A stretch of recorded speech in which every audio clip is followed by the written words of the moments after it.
It's me Makarisma. For this video, magluluto ako ng repolyo na may atay. Yes, pa-healthy living muna tayo ngayon. Pagulay-gulay muna tayo. So, una ko nga ginawa dyan, naglagay lang ako ng margarine sa kawali. Pwedeng butter. Pero ngayon sa pagkakataon na to ay nagtipid tayo sa, kumbaga, tipid na ulam. So, gagamitin natin is margarine. O sadyang wala talaga akong butter, kaya talagang margarine ang ginamit ko.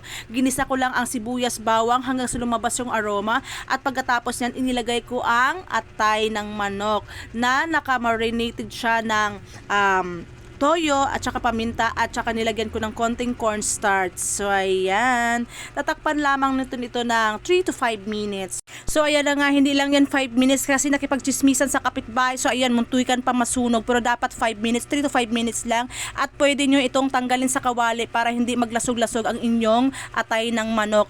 At itong bell pepper naman, dapat mas naigisa pa to after sa sibuyas at bawang para mas mangamoy-ngamoy ang inyong niluto. Talagang mabango ang niluto inyong cabbage with liver. Talagang nakalimutan ko lang kanina pa yan. So hinahabol ko lang doon sa atay ng manok. And then nag-add na ako ng carrots at saka cabbage dyan. So ayan, mekos-mekos lang natin yan hanggang sa mamekos-mekos natin lahat.